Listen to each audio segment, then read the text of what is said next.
निर्मला सेठानी अपने बरामदे में बैठी अखबार पढ़ रही थी। आज सुबह से ही प्रेमा उनके पास बैठी थी।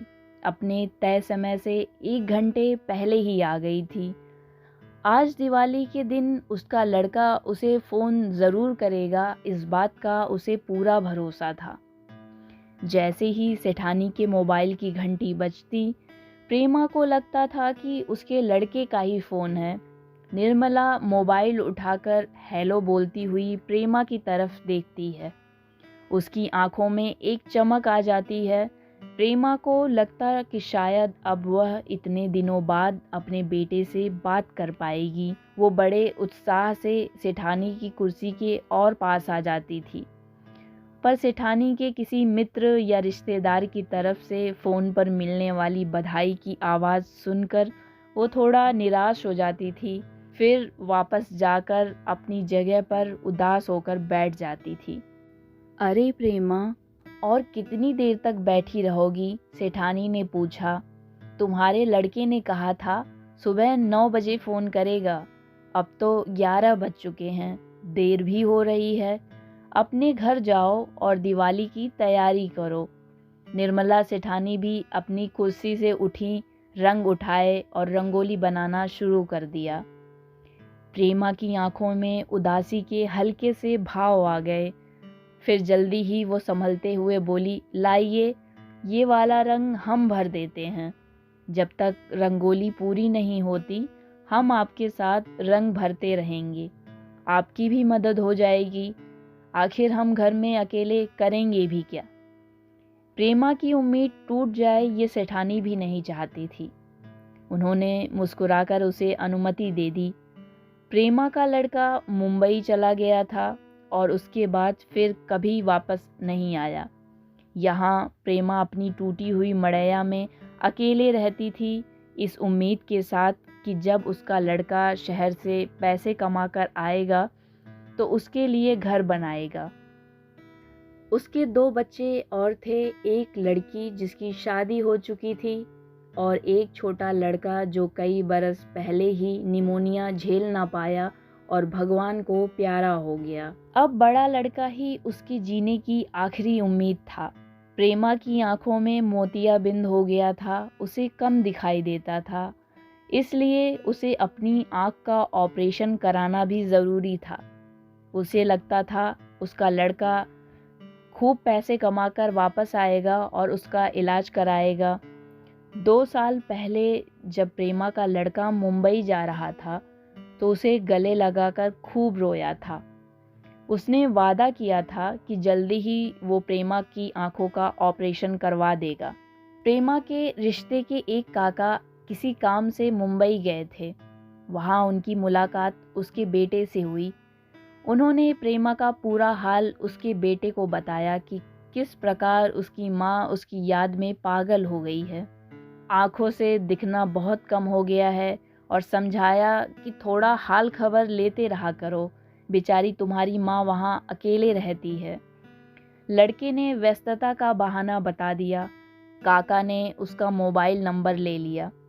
वापस आकर उन्होंने प्रेमा को बताया कि उसके लड़के ने मुंबई में किसी फैक्ट्री में गार्ड की नौकरी कर ली है और वहीं उसने शादी करके अपनी गृहस्थी बसा ली है और खुशी से जीवन जी रहा है। प्रेमा को इस बात पर बिल्कुल भी विश्वास नहीं हुआ। उसे लगा कि ये काका उसके परिवार से जलता है, इसलिए अनाप शनाप कुछ भी बोल रहा है। प्रेमा को लगता था कि उसका लड़का उससे बिना पूछे पसंद के कपड़े तक नहीं पहनता था, तो फिर शादी क्या ही करेगा। उसे क्या पता था कि बड़े शहर कितने भी सगे रिश्ते हों, सबको पराया कर देते हैं। काका ने प्रेमा के बेटे का जो फ़ोन नंबर लाकर दिया था, प्रेमा उसको लेकर सेठानी निर्मला के पास पहुंची और उनसे उसी नंबर पर फ़ोन लगाने की विनती करने लगी। जब सेठानी ने कल उस पर फ़ोन मिलाया तो किसी औरत ने फ़ोन उठाया और कहा, हम उनकी पत्नी बोल रहे हैं, वो तो है नहीं घर पर। प्रेमा को एक धक्का सा लगा, मतलब शादी वाली बात सच थी। फिर उसने कहा, हम उनकी अम्मा बोल रहे हैं, उनसे बात करनी थी। तो उधर से औरत ने कहा, माँ जी प्रणाम। अच्छा ठीक है, कल सुबह 9 बजे बात कराते हैं हम आपकी। बस इसलिए प्रेमा आज सुबह 7 बजे से सेठानी के साथ काम में लगी है और इस उम्मीद में है कि उसकी बेटे से बात हो जाए। अब तो 12 भी बज गए, रंगोली भी पूरी हो गई, पर उसका फ़ोन ना आया। भाभी हो सके तो एक बार आप ही फ़ोन मिला लो, क्या पता भूल गया हो या हो सकता है दिवाली की तैयारी में लगा हो, प्रेमा ने कहा। सेठानी भी उदास चेहरा देखते हुए उसका मन रखने के लिए फ़ोन मिला देती हैं। हेलो मंगल, प्रेमा तुमसे बात करना चाहती है। जब सेठानी ने उधर से किसी आदमी की आवाज़ सुनी तो उसे प्रेमा का लड़का समझा।